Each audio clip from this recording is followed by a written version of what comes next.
Yo, halo teman-teman semua, welcome back ketemu lagi dengan gua Ilham. Kali ini gua akan analisa sesuai dengan judulnya, Popcat dan juga Pengu ya. Oke, tapi sebelum ke analisa, nih gua mau ngeliatin ke teman-teman market update khususnya untuk minggu ini. Gua udah share beberapa di community gua di Luxovers ya.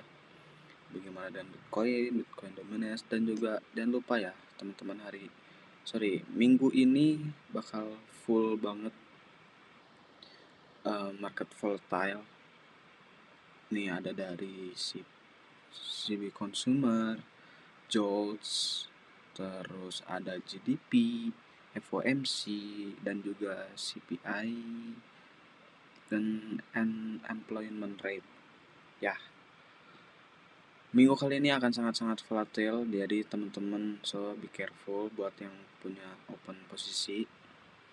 Dan juga oke, tanpa berlama-lama kita langsung ke analisanya ya. Kali ini kita akan cari pengu ya, sesuai dengan request yang ada di channel Luxovers. Oke, pertama-tama gue pribadi lihat dari segi weekly-nya. Ternyata udah pernah gue analisa guys, dan breakout ya.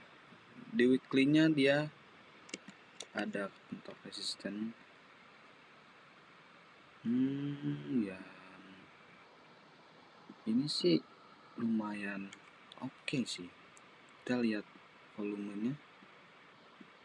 Volumenya sangat-sangat deras juga ya.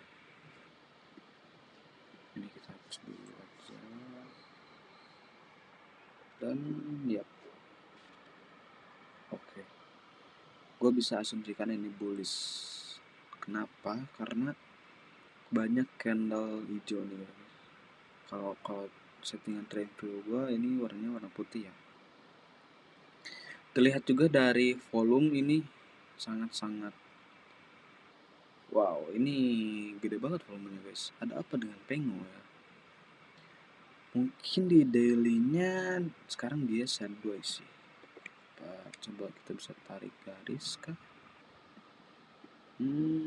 Kayaknya cukup oke ya.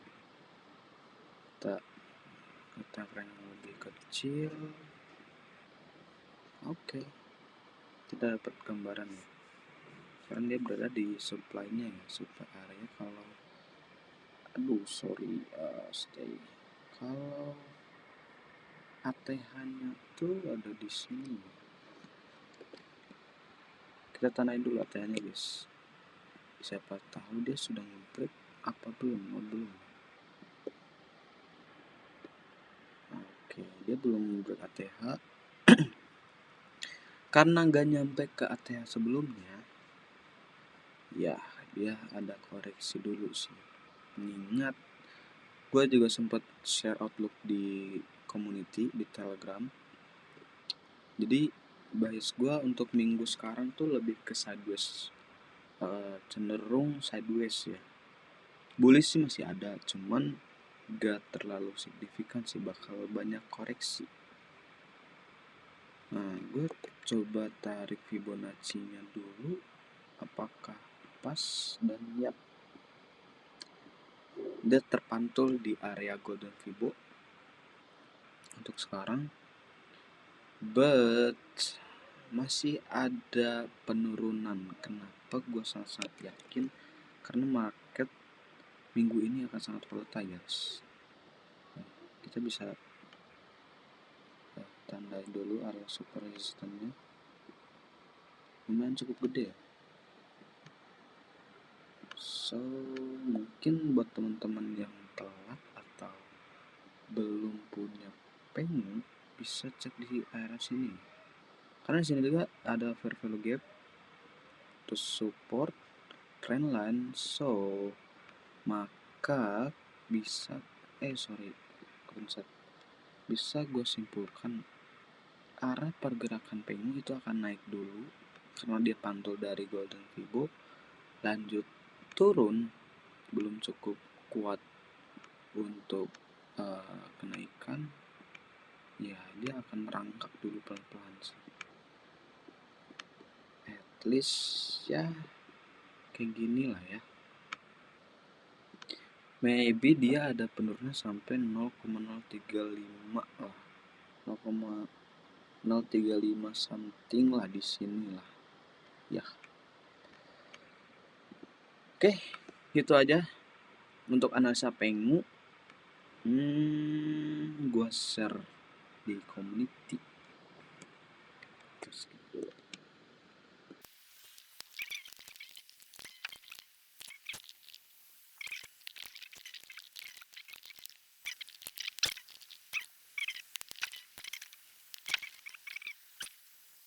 Nah, oke, itu untuk Pengu ya.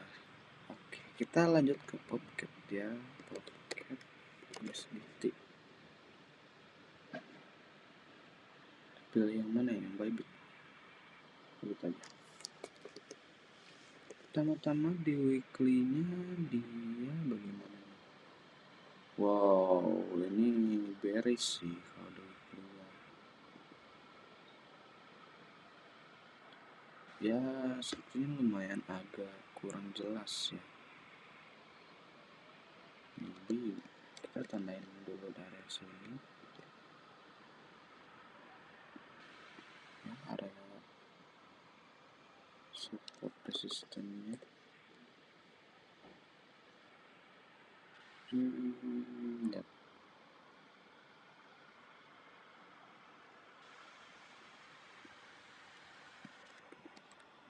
Kita bisa tarik garis trend line-nya. Oke, dia fake out guys. Nah, kan baru kelihatan. Apa ini bisa digeser ke sini? Pas gak nih? Pas nih. Fake out atas bawah guys. Kalau kita tarik dari sini, pas banget nih guys. Apakah Popcat akan naik kawan-kawan? Gue sih gak yakin dia bakal naik ya, karena ini ada supply-nya yang cukup gede guys, cukup besar juga di sini. Maybe kalau dia naik, kemungkinan akan kena rejection dari sini. Nah, kalau misalkan dia reject, terus penurunannya sampai mana? Mungkin gue bisa tandain ini adalah area supportnya, support terdekat. Atau di sini ada fair value gap nih. Kalau di weekly-nya, ya di weekly-nya sih di sini ya guys. Ya, mandiri juga.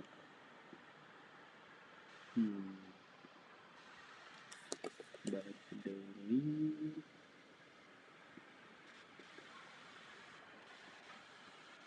Oke, mungkin kita bisa tandain dulu aja ya. Popcat dia sekarang lagi di support areanya. Nah, di sini ada 1, 2, 3, 4, 5, 6, 7, 8, 9, 10. Nah, ini cukup area yang cukup krusial. Mungkin ketika dia break trend line dan juga menyentuh supply, maka dia ada rejection dulu, turun lagi. Mungkin skenario gue sih ini bakal gini ya.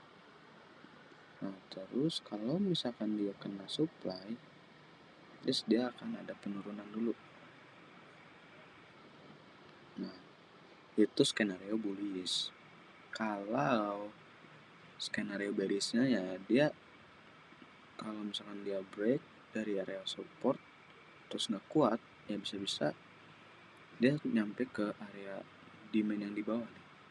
Kenapa nggak di sini? Karena ini bukan area yang cukup krusial guys. Lihat, dia tuh banyak rejection. Oke, contoh nih ya.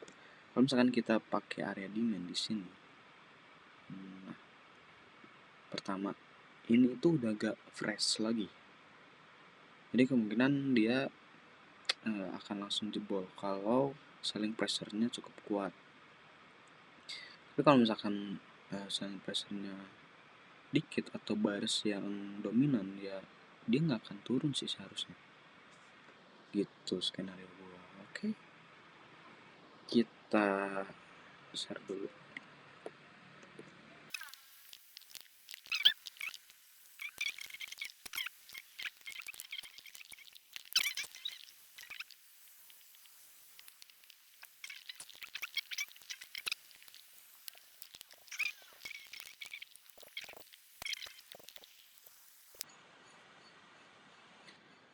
Oke teman-teman, mungkin itu aja dulu analisa dua koin dari gua. Ini karena requestan dari channel Telegramnya. Buat kalian yang mau join ke channel Telegram, bisa banget cek link di deskripsi atau kalian search di Telegram Luxor Force. Oke, mungkin segitu aja teman-teman. Terima kasih yang sudah menonton. Jangan lupa cek Telegram gua dan juga Twitter gua, dan jangan lupa nyalain loncengnya biar kalian nggak ketinggalan. Oke, see you.